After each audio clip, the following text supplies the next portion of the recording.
할렐루야. 너무 감사합니다. 우리가 이 시간 함께 나누고자 하는 말씀의 제목은 은혜의 보좌 앞이라는 제목이며, 본문은 히브리서 4장 14절에서 16절 사이의 내용입니다. 주께서 오늘 이 말씀을 함께 나누는 가운데 우리 모두에게 넘치는 은혜를 부어주시기를 소원합니다. 히브리서는 유대교회에서 기독교로 개종한 유대인 그리스도인들을 대상으로 해서 쓴 편지입니다. 그들은 기독교로 개종한 후에 새로운 신앙생활을 하는 가운데 있다가 로마 제국의 박해와 또 유대인들의 비박으로 견디지 못하여 유대교로 다시 돌아가게 됩니다. 이 히브리서 저자는 이들의 배교의 행위를 마치 그들 조상들이 가나안을 포기하고 광야에서 죽음을 선택한 것과 같은 마치 생명을 포기한 어리석은 행위라고 지적을 하면서 매우 높은 톤으로 이렇게 외칩니다.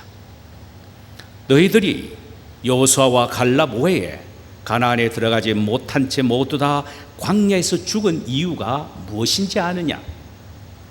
하나님에 대한 불신과 하나님의 말씀을 불순종했기 때문이다.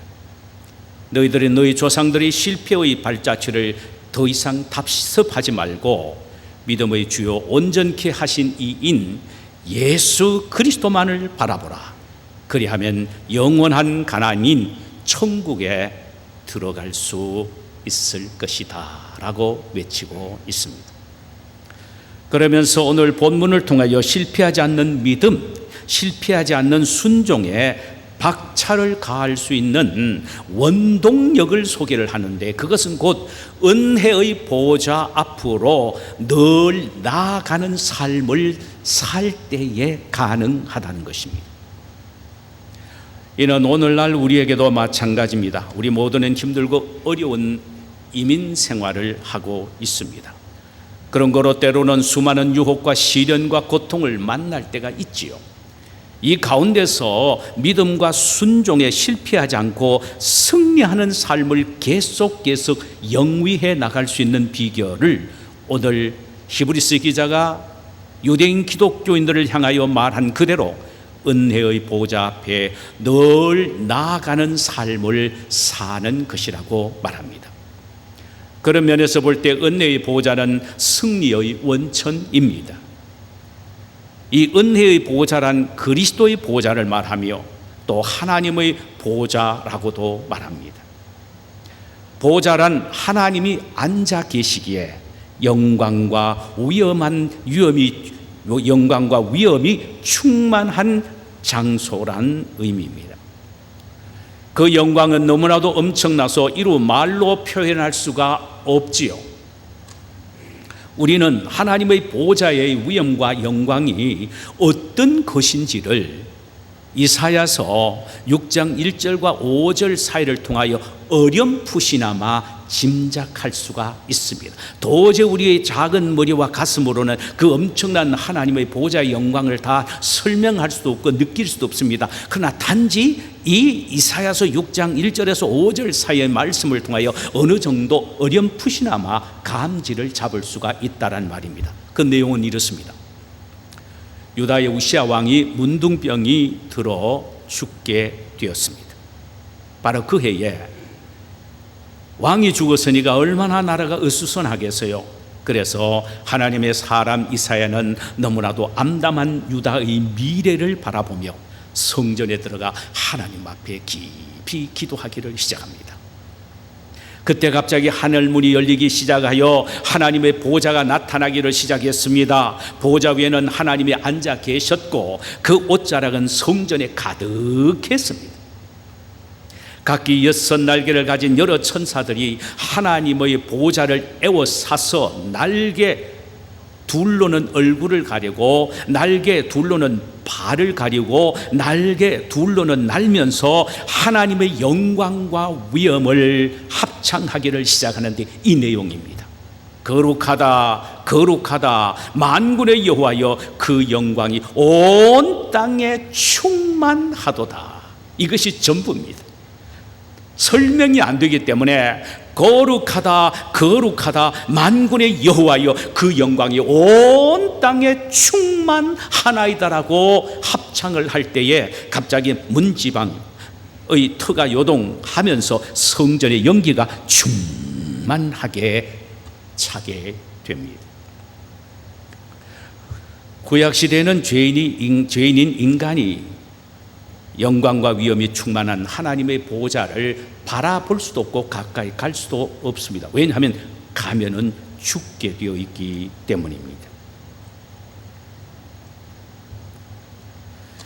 그래서 이사야는 공포에 질러 내가 하나님의 보좌를 봤으니까 어떻게 산단 말인가 하면서 화로 다 나여 망하여게 되었도다. 나는 입술이 부정한 사람이요 나의 입술이 부정한 백성 중에 나는 입술이 부정한 백성 중에 거주하면서 만군의 여호와이신 왕을 배웠음이니라. 이 거룩한 왕의 영광을 내가 보았는데 어떻게 감히 죄인인 내가 살 수 있단 말인가. 나는 이제 죽었구나 망하였구나라고 소리를 치게 되는 모습을 보입니다. 이러보건대 구약시대의 하나님의 보좌는 인간은 그 누구든 가까이 할 수 없는 심판과 진노의 보좌였습니다. 그런데 오늘 본문에서는 심판과 진노의 보좌가 누구든 그 앞에 나가기만 하면은 은혜의 보좌로 바꾸어진다는 사실입니다. 어떻게 심판과 진노의 보좌가 은혜의 보좌로 바뀌어지는 기가 막힌 일이 일어날 수가 있었습니까? 예수 그리스도의 십자가 때문입니다. 하나님의 보좌가 심판과 진노의 보좌가 된 것은 인간의 죄 때문이죠. 죄인인 인간이 거룩하신 하나님의 보좌 앞으로 접근하게 되면 진노와 형벌이 기다리고 있을 뿐입니다. 그래서 하나님은 인간의 죄를 제거하기 위하여 당신의 독생자인 예수를 육신의 몸을 입혀 이 세상에 보내시어 우리의 모든 죄를 짊어지워 그 죄값으로 십자가에 피 흘려 죽게 하셨습니다. 그 결과 예수님은 우리의 모든 죄를 청산하심으로 우리를 죄인에서 의인으로 하나님과의 원수 관계에서 부자 관계로 화복시켜 주셨습니다. 그 결과 이 보좌는 이제 더 이상 심판과 진노의 보좌가 아니라 하나님의 은혜가 넘치는 은혜의 보좌로 바뀌어지게 된 것입니다. 심판과 진노의 보좌가 은혜로의 보좌로 바뀌어진 것은 오직 예수 그리스도의 십자가 때문입니다. 그리스도의 십자가를 통하여 바꾸어 놓으신 은혜의 보좌 앞으로 우리는 언제든지 시시때때로 하나님 앞에 쭈삣쭈삣하며 나가고 두려운 마음으로 나가는 것이 아니라 당당하게 담대하게 나아갈 수가 있습니다. 이것이 우리가 복되고 성공적인 신앙생활을 할 수 있는 비결입니다. 그럼 우리가 은혜의 보좌 앞으로 나아가는 구체적인 방법이 무엇입니까? 도대체 은혜의 보좌 앞으로 나아간다는 말의 진정한 의미는 무엇이고 구체적인 방법이 뭐냐? 이것입니다. 그것은 기도입니다. 여러분, 우리가 하는 기도는 그 영광스러운 하나님의 은혜의 보좌 앞으로 나아가는 방법입니다. 그래서 그 영광을 경험하고 누리도록 하기 위하여 성경은, 아니 우리 주님은 특별히 기도하라고 우리에게 그렇게 말씀을 많이 하셨습니다. 하나님 앞에 담대히 나아가 기도하는 것, 이것이 곧 은혜의 보좌 앞으로 나가는 것인데, 그럼 은혜의 보좌에서 우리가 얻을 수 있는 것이 도대체 무엇입니까? 오늘 본문에는 클리어하게 두 가지를 이야기하는데, 하나는 긍휼이요, 다른 하나는 때를 따라 돕는 은혜인 것입니다. 때를 따라 돕는 은혜. 이걸 보면은 은혜의 보좌 앞에 나가기만 하면은 빈손으로 그저 돌아오는 법이 없다라는 것입니다. 은혜를 받지 않으면은 긍휼을 얻게 된다라는 말이죠. 신앙생활에 있어서 가장 중요한 것은 은혜와 긍휼입니다. 먼저 긍휼에 대해서 생각해 보십시다. 긍휼이란 마땅히 받아야 할 진노나 재앙을 받지 않게 하시는 하나님의 불쌍히 여기시는 성품을 말합니다. 마땅히 받아야 될 진노와 형벌을 받지 않게 하는 것, 이것이 바로 긍휼입니다. 하나님의 불쌍히 여기시는 성품이시죠. 성경은 말합니다. 우리가 말하고 행동하고 생각하는 모든 것이 다 죄라고 말입니다. 만약 우리가 이 죄악들의 책임을 진다면 이 세상에 살아남을 수 있는 사람은 아무도 없을 것입니다. 그러나 우리가 지은 모든 죄악들을 가지고 주님의 보좌 앞에 나가 엎드린다면 하나님은 우리를 책하지 않으시고 불쌍히 여겨 용서해 주시는 것입니다. 하나님의 긍휼하심 때문입니다. 다윗은 하나님의 넘치는 긍휼의 능력을 알았기에 다음과 같이 기도를 했어요. 시편 40편 11절, 주의 긍휼을 내게 그치지 마소서. 내가 살아 숨쉬고 살 수 있는 것은 바로 하나님의 긍휼 때문입니다. 그저 긍휼을 그치지 마옵소서. 시편 103편 4절에는 주의 긍휼로 나에게 관을 씌우시옵소서. 아니 오직 하나님의 긍휼을 내 머리에 관처럼 씌워 주옵소서라고 기도했습니다. 예레미야 예가서 3장 22절에서 이스라엘 백성들이 하나님의 진노로 처절하게 멸망을 당한 채 예루살렘 성전은 불타버리고 모든 사람은 다 잡혀서 바벨론으로 끌려가는 처참한 신세가 되었습니다. 더 이상 희망과 여망이 없어져 버렸습니다. 이제는 참으로 진멸되는 것 외에는 없어 보였습니다. 그런데 예레미야가 하나님 앞에 기도한 내용이 여호와여 자비와 긍휼이 무궁하심으로 내가 진멸되지 아니하니이다. 아무리 어렵고 힘들어도 하나님의 넘치는 긍휼 우리에게 있습니다. 그 긍휼만 우리가 믿고 의지하는 한은 우리는 절대로 진멸되지 않습니다. 멸망받지 않습니다. 할렐루야. 사랑하는 여러분, 하나님은 오늘날에도 우리에게 넘치는 긍휼을 베푸십니다. 우리가 믿음으로 그 긍휼만 붙잡고 믿고 나가면 어떤 경우에도 우리는 결코 멸하지 않습니다. 망하지 않습니다. 왜? 하나님의 긍휼의 우산이 우리 위에 넘치기 때문입니다. 그래서 어떤 설교자는 하나님의 긍휼에 대해서 이렇게 표현했습니다. 하나님의 긍휼하심은 하나님의 모든 심판과 진노를 막아주는 핵우산이다라고 했습니다. 여러분, 하나님의 긍휼을 입기를 원하십니까? 노력이 필요 있는 것이 아니고 어떤 선행이 필요한 것이 아니고 무엇을 바쳐야 해야 되는 것이 아닙니다. 오직 주님 앞에 나와 보좌 앞에 나와 그 앞에 무릎을 꿇는 일입니다. 기도하는 일입니다. 하나님의 은혜의 보좌로부터 긍휼이 강물처럼 흘러 넘치게 될 줄 믿습니다. 두 번째로 은혜의 보좌에서 얻을 수 있는 또 다른 하나는 때를 따라 돕는 은혜입니다. 자, 은혜는 은혜인데 때를 따라 도우시는 은혜라는 것입니다. 아까 긍휼은 마땅히 받아야 할 진노와 형벌을 받지 않게 하시는 하나님의 긍휼히 여기시는 마음이라 그랬습니다. 하나님의 마음이라 그랬습니다.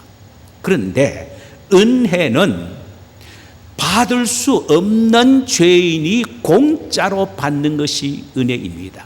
우리는 죄 용서 받을 수가 없지요. 그러나 예수 그리스도로 말미암아 공짜로 죄 용서함을 받고 우리는 하나님의 자녀가 아니라 하나님의 진노의 대상자가 됐는데 예수 그리스도로 말미암아 하나님의 자녀가 되는 건 내 힘이 아니라 공짜인 은혜이며 우리는 지옥 아랫목에 가야 될 존재이나 예수 그리스도로 말미암아 천국의 높은 곳에 앉게 될 수 있는 것은 내 힘과 능력이 아니라 하나님의 은혜라는 것입니다.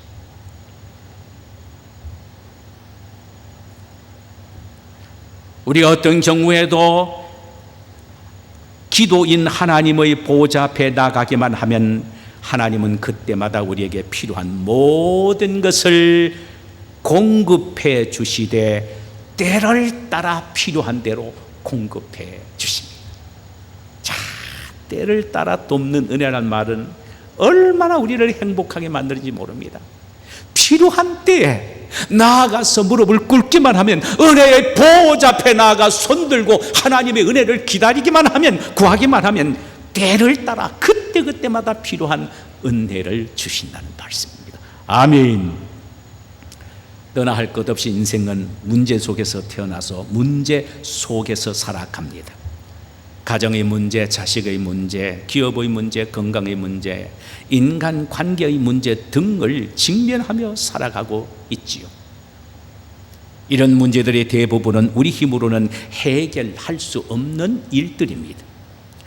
그때마다 문제들을 안고 하나님의 보좌 앞으로 나와야 한다는 것입니다. 그 보좌에는 하나님의 넘치는 은혜가 그때마다 주실 준비가 되어 있다는 사실입니다.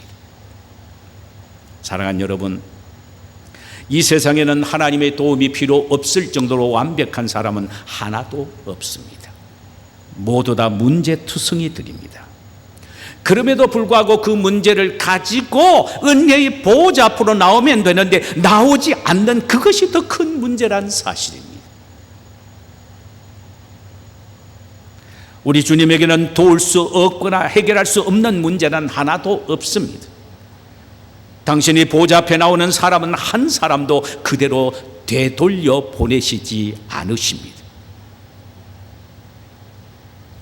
그 무엇으로도 고칠 수 없었던 12회를 혈루증으로 고통을 당했던 한 여인이 예수님에게 다가갔으나 너무 많은 무리들 때문에 만날 수가 없어서 그저 빈틈 속에 손을 넣어 예수님의 옷깃을 만지는 순간 즉시 그 불치병에서 고침을 받았습니다. 흉악한 귀신이 들려 불에도 넘어지고 물에도 넘어진 아들을 둔 아버지가 그 아들을 손잡고 예수님에게 데리고 와서 내가 믿나이다, 내 아들을 고쳐 주옵소서라고 간구했을 때에 예수님이 이하여 고침을 받았습니다. 할렐루야. 오빠 나사로가 죽어 장사 지낸 후 나흘 만에 예수님이 오신다는 소리를 들은 마르다가 동네 어귀까지 달려나가서 주께서 여기 계셨더라면 내 오라비가 죽지 아니하였겠나이다라고 오열하고 있었을 때에 예수님은 내 오라비가 다시 살리다 하시며 나사로의 무덤 앞에 나가 나사로야 나오라고 외치심으로 나사로가 다시 벌떡 일어나 살림을 받게 되었습니다. 여러분, 혈루증 환자나 귀신 들린 아이의 아버지나 마르다나 마리아나 이들 모두 다 하나님의 은혜의 보좌, 주님의 은혜의 보좌 앞에 나와 주님께 구했기 때문에 이런 치료의 기적이 나타났습니다. 할렐루야. 사랑하는 여러분, 우리 주님은 이런 분이십니다. 그에게는 능치 못하심이 없으십니다. 은혜의 보좌 앞에 나오는 사람에게는 누구든 그때마다 필요한 은혜를 베풀어 주십니다. 아니, 은혜를 베풀어 주시기 위하여 지금 기다리고 계십니다.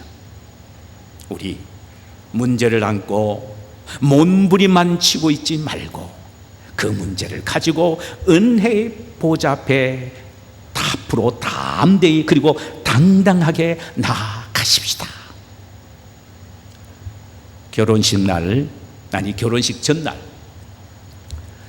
약혼녀의 익사로 큰 슬픔에 잠겨있던 스크리븐이라는 한 청년이 너무나도 처참한 상태에서 기다시피 하여 하나님의 은혜의 보좌 앞에 나가 무릎을 꿇고 기도합니다. 하나님, 내가 지금 당하고 있는 인생의 큰 아픔과 고통을 주님이 아시죠. 나에게 은혜를 베푸시고 위로와 평정을 허락하옵소서. 그 순간 가슴이 뜨거워졌습니다. 그리고는 아름다운 하나님의 음성이 들리기 시작했습니다. 그것이 바로 찬송가 가사입니다. 시험, 걱정, 모든 괴로움 없는 사람 누구인가? 부질없이 낙심 말고 기도드려 아랬어요. 이런 진실하신 친구 찾아볼 수 있을까? 우리 약한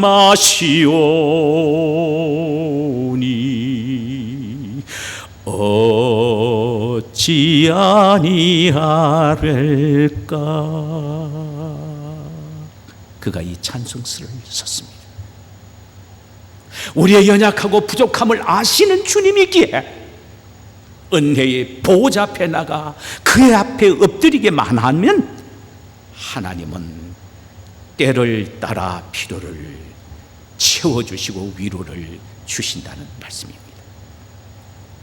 이 은혜에 대해서 사도 바울은 빌립보서 3장 13절에서 이렇게 말합니다. 아무것도 염려하지 말고 모든 일에 기도와 간구로 너희 구할 것을 감사함으로 아뢰라. 그리하면 모든 지각에 뛰어난 하나님의 평강이 그리스도 예수 안에서 너희 마음과 생각을 지키시리라. 염려 걱정 속에 사로잡혀 있지 말고 그래서 주님의 보호자 앞에 나가 엎드려 입을 벌리기만 하면 주께서 평강을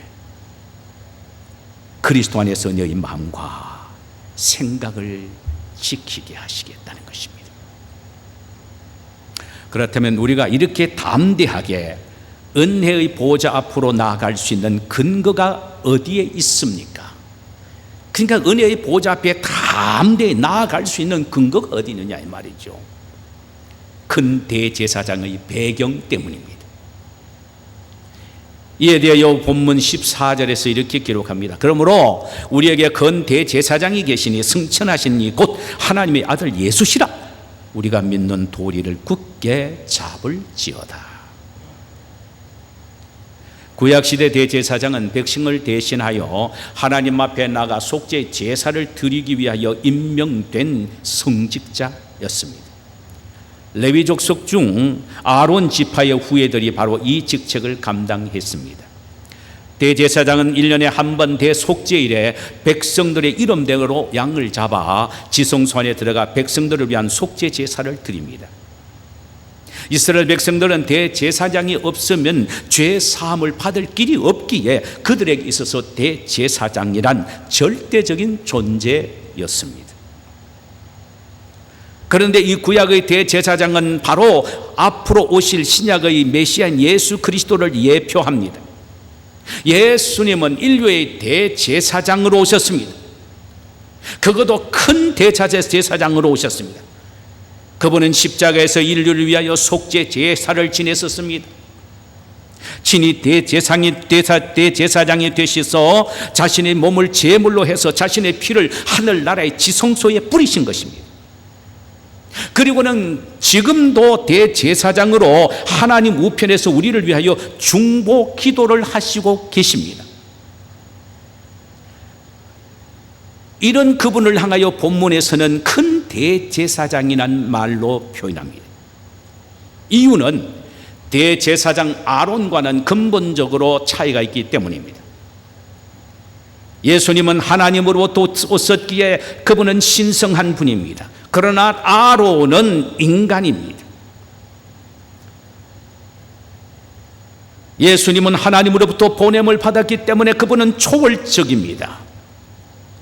그러나 아론은 제한적입니다. 예수님은 하나님이시기 때문에 그분은 그 지혜와 총명이 탁월했습니다.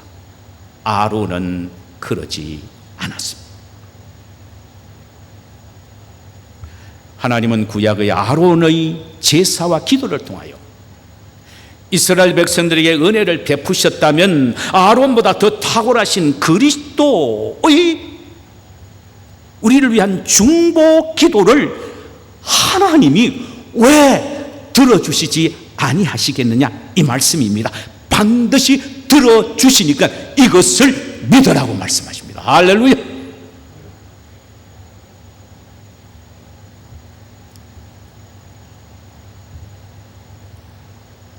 그분이 저와 여러분을 위한 중보 기도가 그토록 힘이 있고 능력이 있는 이유는 대제사장 되시는 예수님의 독특한 두 가지의 경험적인 자격 때문입니다. 두 가지의 독특한 경험적인 자격. 하나는 체휼하심입니다.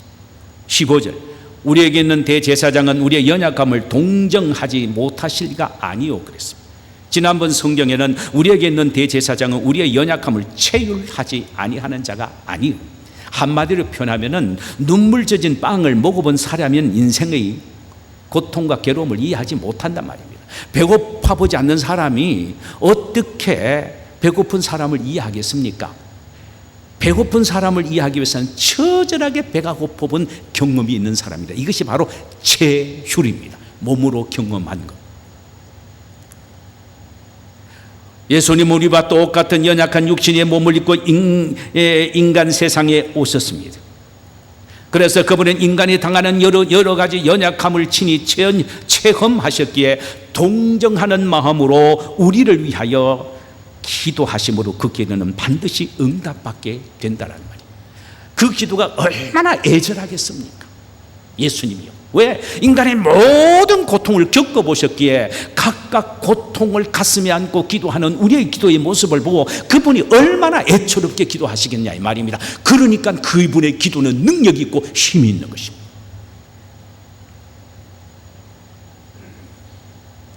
그분은 이 세상에 계실 때 수많은 연약함을 체험했습니다.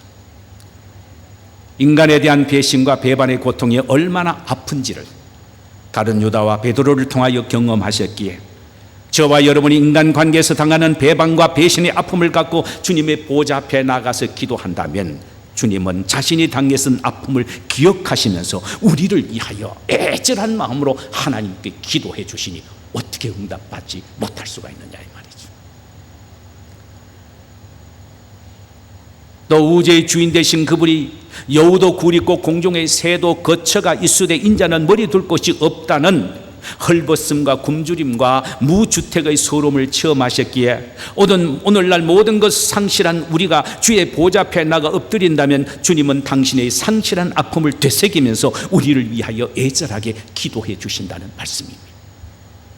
그분은 이 세상에서 가시 면류관을 쓰시고 매맞고 양발에 못이 박히시고 흐리는 창에 찔리는 육체적 고통의 처절함을 뼈저리게 느끼셨기에 우리가 육체적 고통을 갖고 주님 앞에 나와 호소한다면 그분은 당신이 십자가에서 달렸었던 그 고통의 처절함을 느끼면서 우리를 위하여 간절히 하나님 앞에 기도해 주시는 것입니다. 아멘.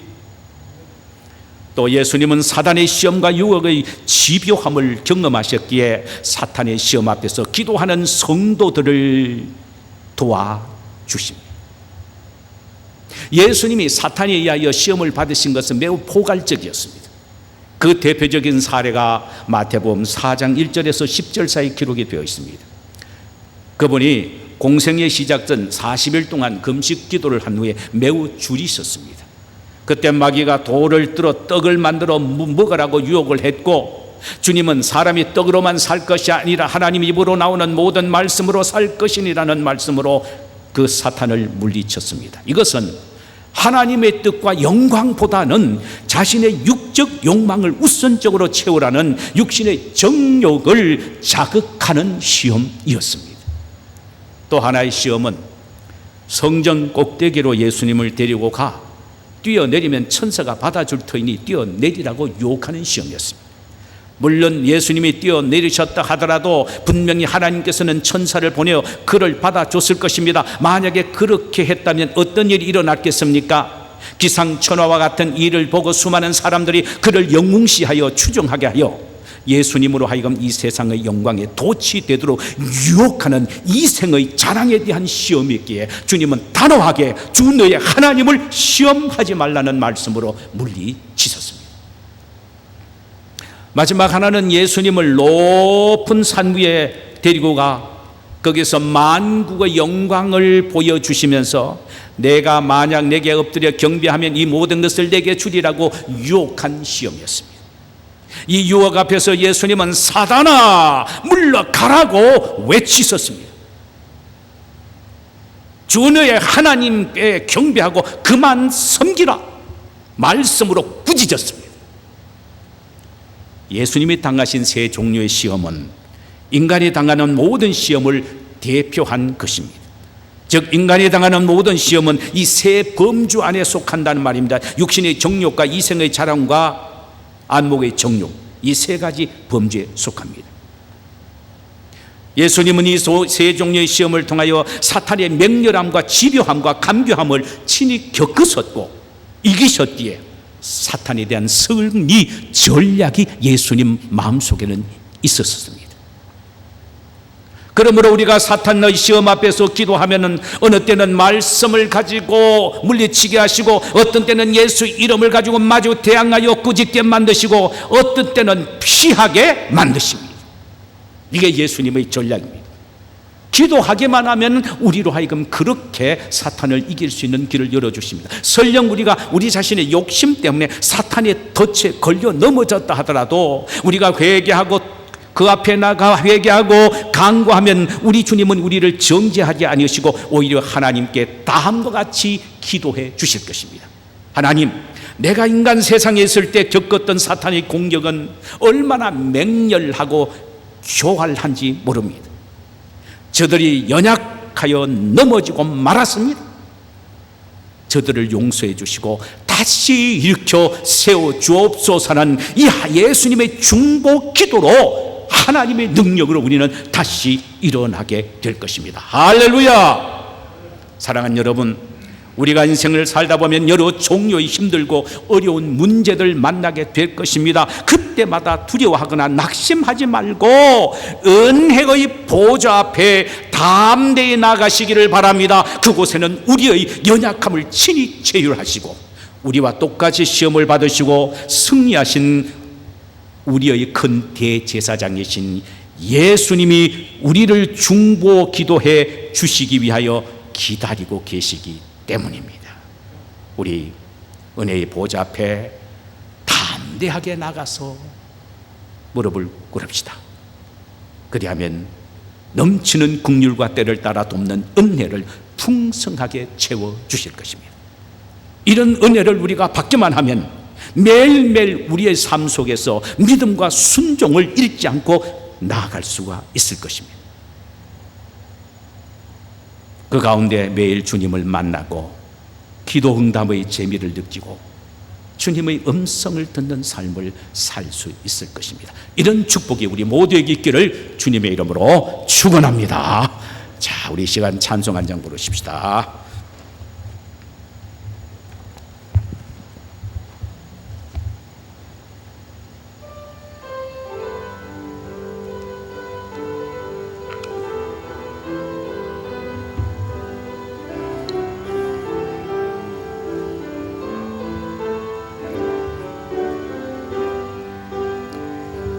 우리 보좌 앞에 모였네.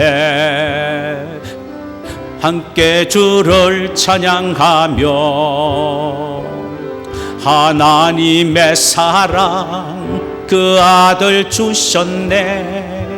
그의 피로 우린 구원받았네. 십자가에서 쏟으신 그 사랑 강같이 온 땅에 흘러 각 나라와 족속 백성 방언에서 구원받고 주 경배드리네.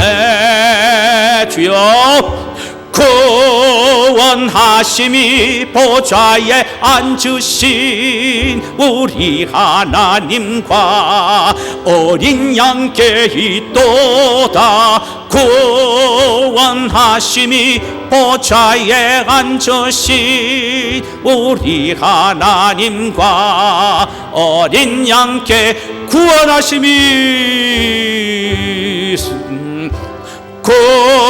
구원하심이 보좌에 앉으신 우리 하나님과 어린 양께 있도다.